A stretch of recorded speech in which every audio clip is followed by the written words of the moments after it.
Hi, welcome back to the Save It for Parts channel. If you're like me, you're probably fascinated by those videos of toy trains driving around someone's backyard. It's pretty cool. It also looks really expensive if you use the name brand trains. I've got a way to do it on the cheap. So I'm going to put in a backyard toy train that's going to cost probably under $100.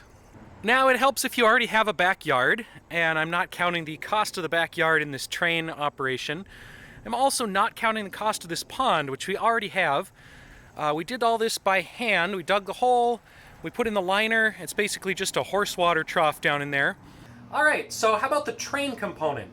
How do you do the trains on the cheap without spending a fortune on Legos or G-scale equipment or something else? I think I might have found a solution.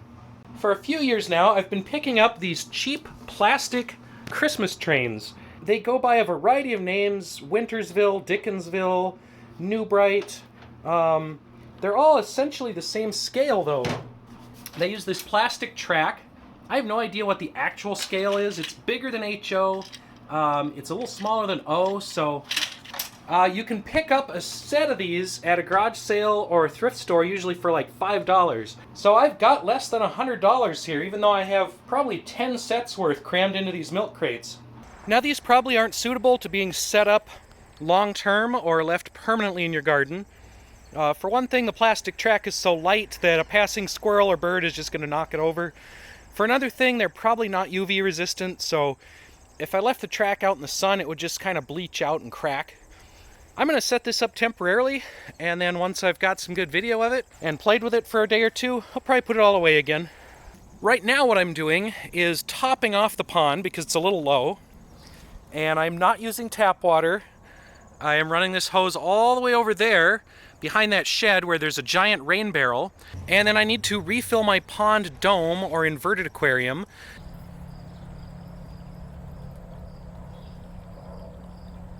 Alright, so while the pond is finishing topping off, I'm going to start laying some track.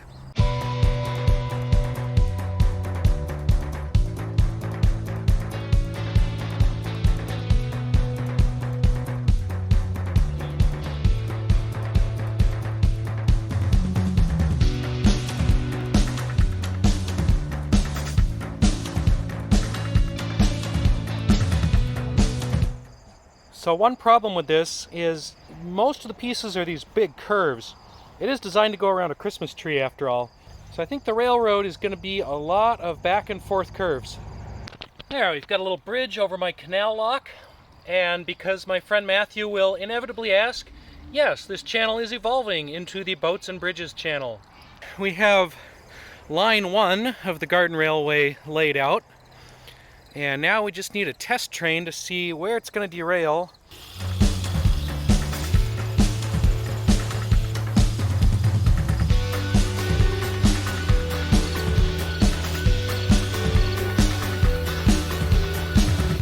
So just like a real train, this thing works the best if it's absolutely flat.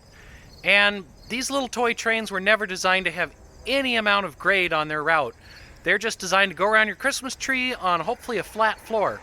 So they can't handle even a minuscule amount of up or down. So I'm going to have to go around and try to shim out some of those grades to be a little gentler.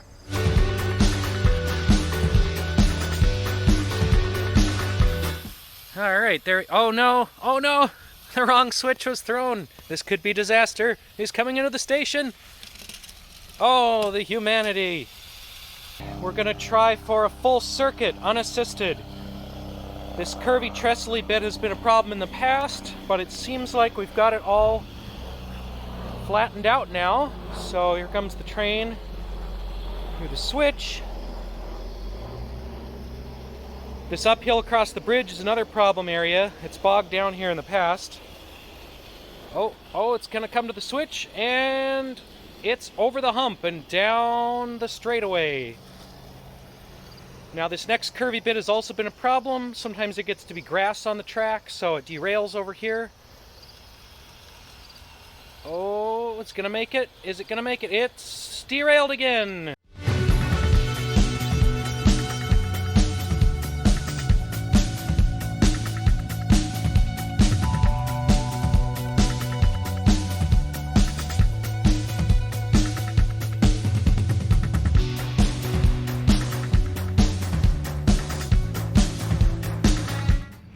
I think this is the garden railroad in its final form, because I've used all of my track, including the broken pieces, which I've used as little stub tracks on my switches and sidings.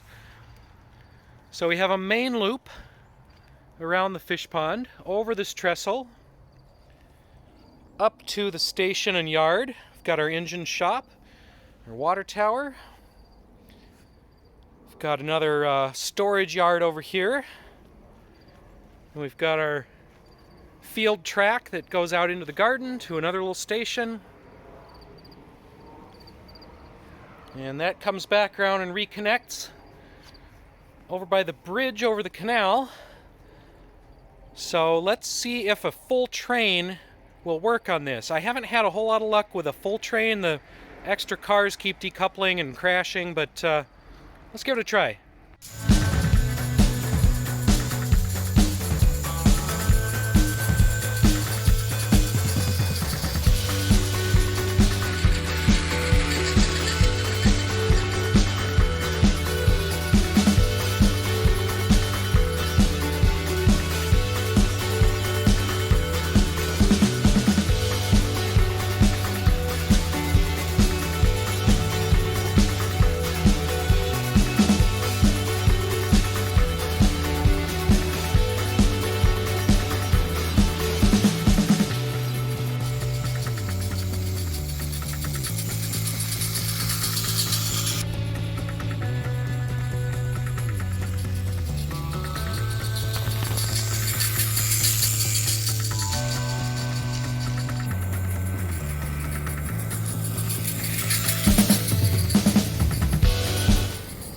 Alright, I filmed so much train that I ran out of storage space on the camera, so we're not counting that as a failure either, because it was not a failure of the train, and we're going to keep on chooching.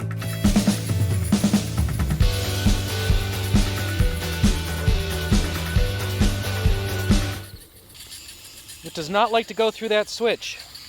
And we are coming back into the main station.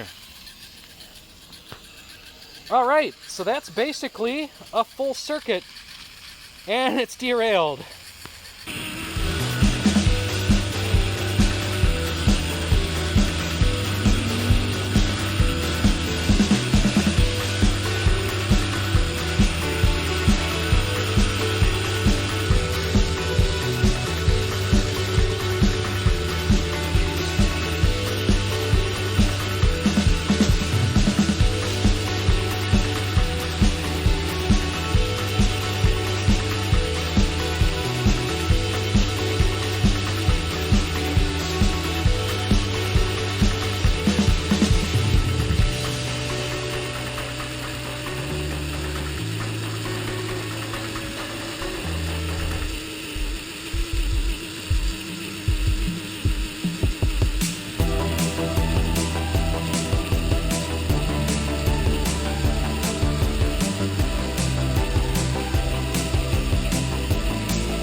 Alright, so this little outdoor railway is working pretty well.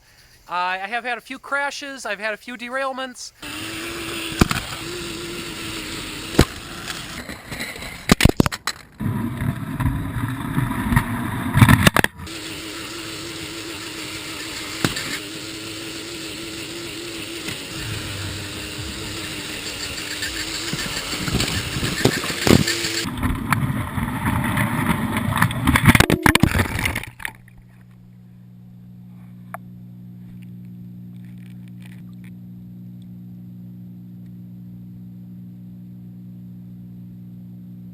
So that's how you make a garden train for under $100.